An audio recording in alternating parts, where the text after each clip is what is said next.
Friends, ఈరోజు మనం డైలీగా కటింగ్లు స్టిచ్చింగ్లు కాకుండా ఇంకొక కొత్త విషయం మాట్లాడుకుందాం. అదేంటి అంటే షాప్ని డెవలప్ ఎలా చేసుకోవాలి.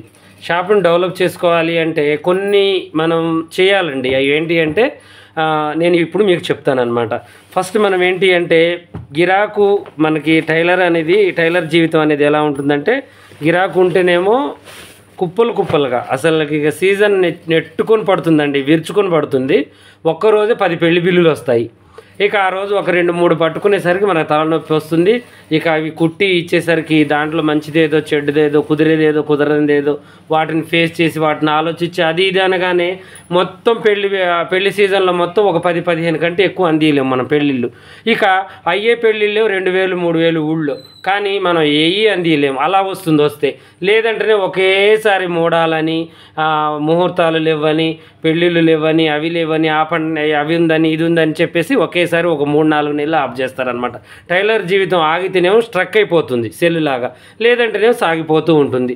అందువల్ల మనం ఏం చేయాలి అంటే ఇక మనం స్ట్రక్ కాకుండా సాగిపోయేటట్టుగా ఎప్పుడు కూడా ఒకే మోయిన్గా నడవాలి అంటే మనం ఏం చేయాలి, మనం గిరాకు లేనప్పుడు ఏం చేయాలి, గిరాకు ఉన్నప్పుడు మనం ఏం చేయాలి, దాన్ని ఎలా డెవలప్ చేసుకోవాలి షాపుని అనేది మనం చెప్తాం. ఎందుకంటే సంవత్సరం మొత్తం మీద మనకేంటి అంటే ఒక 4 నెలలు పని ఉండదండి, 8 నెలలు మాత్రం పని ఉంటుంది. నా సీనియారిటీ ప్రకారం నేను తెలుసుకుందైతే ఇదే. ఫస్ట్ నుంచి కూడా ఒక 20 సంవత్సరాల నుంచి నేను కుడుతున్నాను.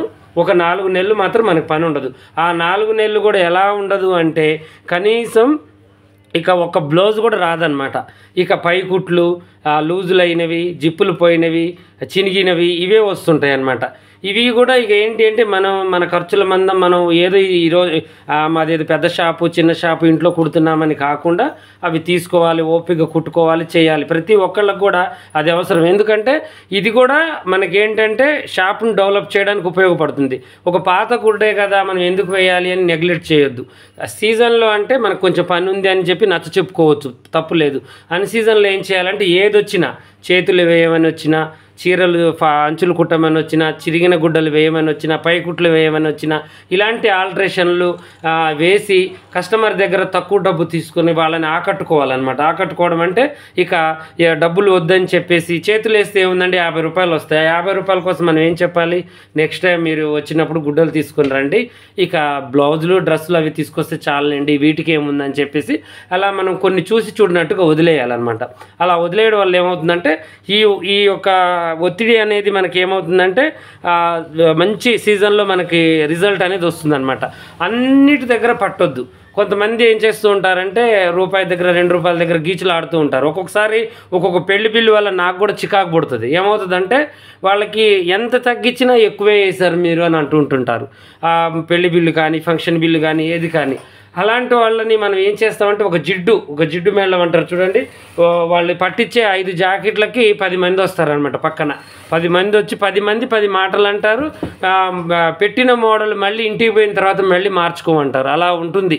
అది మగ్గం వర్క్ కాదు, మళ్ళీ కంప్యూటర్ వర్క్ కాదు, మామూలు డిజైన్లకు కూడా సతాయిస్తుంటారనమాట. అందరితో ఏగేదే మన టైలరింగ్ అండి. ప్రతి ఒక్కళ్ళతో కూడా ఏగుతూ ఉండాలి. సంవత్సరం మొత్తం మీద, రోజు మొత్తం మీద గంటల తరబడి, నిమిషాల తరబడి, ఉదయం 9 గంటల నుంచి మొదలు పెడితే నైట్ 9 గంటల వరకు మనకి నాన్ స్టాప్ జీవితం ఏదైనా ఉంది అంటే ఇది సాఫ్ట్వేర్ కన్నా డేంజర్ అండి. ఇది మెడలు పొంగా కుట్టాలి, మాటలు మాట్లాడుతూనే ఉండాలి, కస్టమర్ని మంచిగా రిసీవ్ చేసుకోవాలి. ఒక్క కస్టమర్ ఉండగా ఇంకో కస్టమర్ వచ్చి అక్కడ నిలబడి ఉంటే వాళ్ళని పలకరించాలి. లేదంటే వాళ్ళు ఫీల్ అయ్యి మమ్మల్ని పట్టించుకోవట్లేదని వెళ్ళిపోతారు.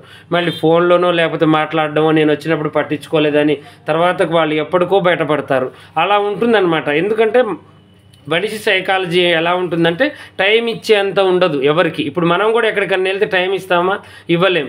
అలాగే కస్టమర్ కూడా మన దగ్గరకు వచ్చినప్పుడు టైం ఇవ్వలేరు అనమాట. అందువల్ల ఫస్ట్ ఏం చేయాలంటే వాళ్ళని రాగానే ఏం తెచ్చారు మేడం, ఎలా ఉన్నారు, బాగున్నారా అని చెప్పేసి ఫస్ట్ వాళ్ళని ఒకళ్ళు కూర్చోబెట్టాలి, ఒకళ్ళని తీసుకోవాలన్నమాట. టక తీసుకుంటూనే వీళ్ళకి లైనింగ్లు ఉన్నాయా, ఫాళ్ళు ఉన్నాయా, ఏం తక్కువ ఉన్నాయో చూసి వీళ్ళని అవి తెచ్చుకోవని చెప్పేసి మళ్ళీ నెక్స్ట్ ఇంకొకళ్ళు తీసుకోవాలి. అలా మనకు రిసీవ్మెంట్ అనేది కరెక్ట్గా ఉండాలన్నమాట టైలరింగ్లో. అలా లేకుండా మనం మనం చికాకు చేసుకొని చీదర చేసుకొని ఇక అంటే వచ్చిన బిల్లులన్నీ మంచిగా ఉండవు. కొంతమంది చూడండి మీ ఇష్టం వచ్చినవి పెట్టండి అని ఇచ్చిపోతారు. కొంతమంది అలా ఉండదు.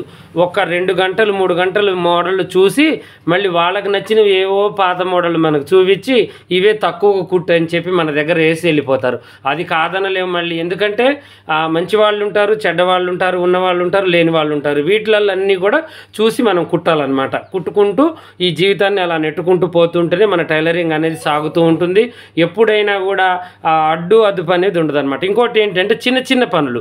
ఇప్పుడు కస్టమర్ మన దగ్గరకు వచ్చినప్పుడు మనకేంటి అంటే ఫాల్స్ ఉండవు, లైనింగ్స్ ఉండవు. వాటి కోసం మనం పంపించొద్దు.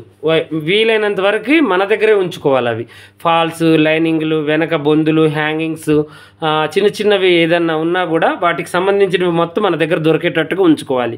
ప్రతి దానికి కస్టమర్ని బయటికి పంపించామనుకోండి, వాళ్ళ దగ్గరికి వెళ్తే టైం వేస్ట్, తీసుకోవడం ఒక 10 నిమిషాలు అయితే బయటికి వెళ్ళి అది తెమ్మంటారు, ఇది తెమ్మంటారు, ఇవన్నీ ఇబ్బంది అని చెప్పేసి రారు కొంతమంది. ఎందుకంటే జాబ్కి వెళ్ళే వాళ్ళు ఉంటారు. ఇప్పుడు వాళ్ళు ఏం చేస్తారు, ఇచ్చి వెళ్ళిపోతారు. అప్పుడు మనం అన్నీ తెచ్చి కుట్టేటట్టుగా ఉండాలి. మనం బిల్ వేసుకోవచ్చు కదా. ఇప్పుడు లైనింగ్ మనం బయట తెస్తే 40, 45, 50 ఏరియాని బట్టి ఉంటుంది. ఒక 5 రూపాయలు ఎక్స్ట్రా వేసుకోండి. మీరు పెట్రోల్ మందం, టైం వేస్ట్ మందం ఒకళ్ళదే ఉండదు కదా. రోజు 4-5 ఇచ్చి వెళ్తారు. ఒకేసారి తెప్పించుకోండి. అలా మనం ఏంటి అంటే తెప్పించుకోవడము లేదంటే తెచ్చి పెట్టుకోవడము, ఇలా మన కస్టమర్ని చికాకు పెట్టొద్దు అనమాట. ఇవి కూడా మనకి ఏమవుతాయంటే డెవలప్కి మంచిగా ఉపయోగపడతాయి. మనకి షాప్ డెవలపింగ్కి బాగా ఉపయోగపడతాయి అనమాట. అదొకటి. ఇక బిల్లు మొత్తం వేసిన తర్వాత ఇక మనకి ఇప్పుడు 10,500 అయింది. పైన 500 మనమే తీసేయాలన్నమాట. వాళ్ళు అడిగిన దాకా ఉంచొద్దు.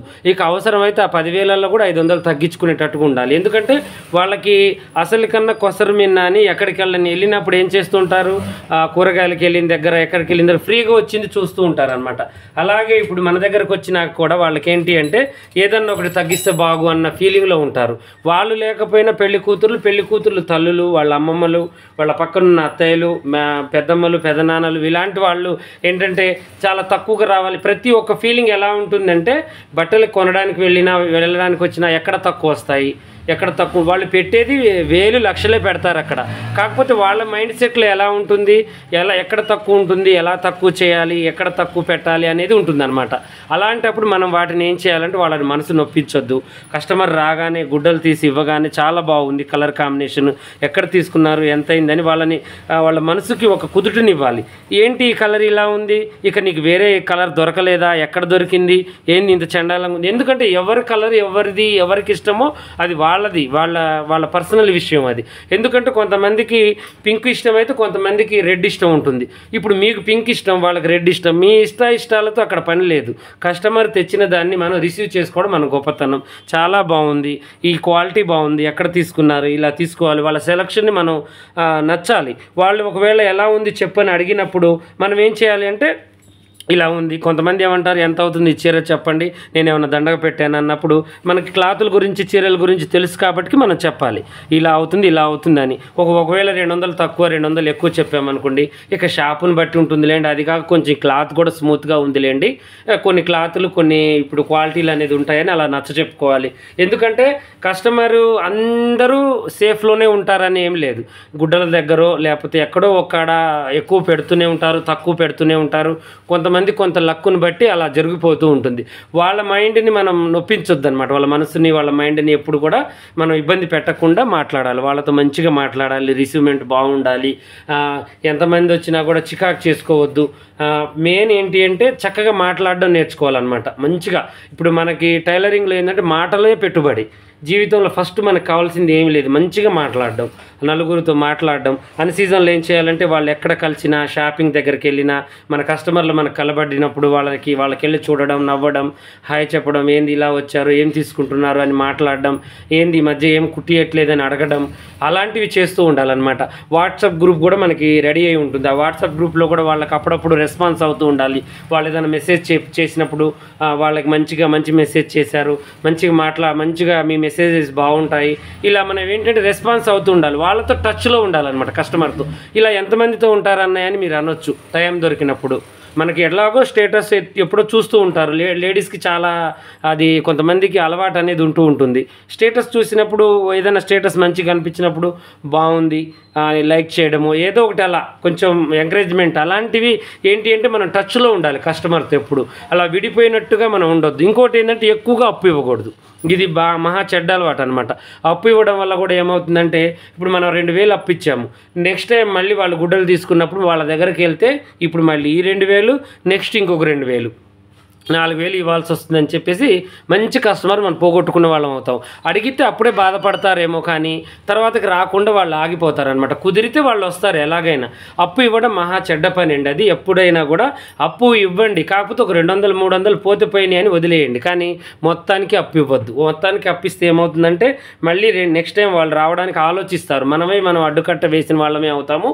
ఈ చిన్న చిన్న టిప్స్ మనం పాటించుకోవాలి షాప్ నడపాలి అంటే. ఇప్పుడు నేను చెప్పినవన్నీ కూడా నేను చేసేవేనండి. ఏది కూడా నేను దాపరికం అనేది ఉంచను. పని విషయంలో నేను ఏం చేస్తాను అంటే 100కి 100 మార్క్స్ అంటే కస్టమర్కి నేను మంచిగా రిసీవ్ చేసుకున్నానా లేదా చెక్ చేసుకుంటాను. వాళ్ళు పోయిన తర్వాత కూడా మళ్ళీ చెక్ చేసుకుంటాను. వాళ్ళతో ఎలా మాట్లాడానా, నేను గట్టిగా మాట్లాడానా, మళ్ళీ తర్వాత ఫోన్ చేసి వాళ్ళతో మళ్ళీ మోడల్స్ అడిగి కొంచెం కూల్ చేయడము ఇలాంటివి చేస్తానన్నమాట. ఎందుకంటే ఒక్కొక్కసారి మనకి ఏమవుతుందంటే బిల్లు 4-5 తీసుకోగానే కొంచెం బీపీ లాగా వచ్చేసి ఒక్కొక్కసారి రిస్క్ తీసుకున్నట్టుగా చికాకు పడతాం. ఉంది పోతే పోయింది అన్నట్టుగా. కొన్ని బిల్లులు అలాగే ఉంటాయి. కొంతమంది వస్తారు ఒక్క డిజైన్ పట్టుకొని ఒక 2 గంటలు కూర్చుంటారు అనమాట. అబ్బా అసలు వీళ్ళు పోతే బాగు అనిపిస్తుంది, కానీ మనం ఏం చేయాలి, ఎందుకంటే బిజినెస్ అలాంటిదండి. మనం ఏంటంటే వాళ్ళని చికాకు చేసుకోలేము బిజినెస్ని, ఎందుకంటే కన్న తల్లితో సమానం మనకి పని. అలాంటప్పుడు ఒకళ్ళు మంచి వాళ్ళు ఉంటారు, చెడ్డ వాళ్ళు ఉంటారు. మన చేతి వేళ్ళే చక్కగా లేనప్పుడు మన దగ్గరకు వచ్చే కస్టమర్లు కరెక్ట్గా ఉంటారు, అందరి మైండ్ సెట్ సేమ్ ఉంటుందని అనుకోవడం తప్పనమాట. కొంతమంది ఏం చేస్తారంటే మన ఇష్టానికి వదిలేస్తారు, కొంతమంది వాళ్ళ ఇష్టానికి కుట్టమంటారు. అలాంటప్పుడు మనం దానికైనా బెండ్ అవ్వాలి. లేదు మనం ఇలా చేయాలి దీనికి ఇది బాగుంటుందని ఉచిత సలహాలు ఇవ్వద్దు. మీ ఇష్టం మేడం, మీకు ఏది బాగుంటుందో అదే చేయండి. కొంతమందికి ఏంటంటే నాకే సెలక్షన్ తెలుసు, నేనే బాగా చేస్తాను అన్న ఫీలింగ్తో ఉంటారు. అలాంటి వాళ్ళ అహం మీద మనం కొట్టొద్దు అనమాట. ఎప్పుడైనా కస్టమర్ని వాళ్ళ ఇష్టానికి వదిలేయాలి. ఎందుకంటే వాళ్ళ ఇష్టానికి వదిలేయకుండా మన ఇష్టానికి కుట్టామనుకోండి, ఆ క్లాత్ ఆ డిజైను ఆ మొత్తం నెత్తిని వేసి వెళ్ళిపోతారు వాళ్ళు. ఎందుకంటే వాళ్ళకి నచ్చలేదు, నేను చెప్పింది మీరు పెట్టకుండా మీ ఇష్టం వచ్చింది పెట్టారు, నాకు వద్దు అని చెప్పేసి ఇచ్చేస్తారు.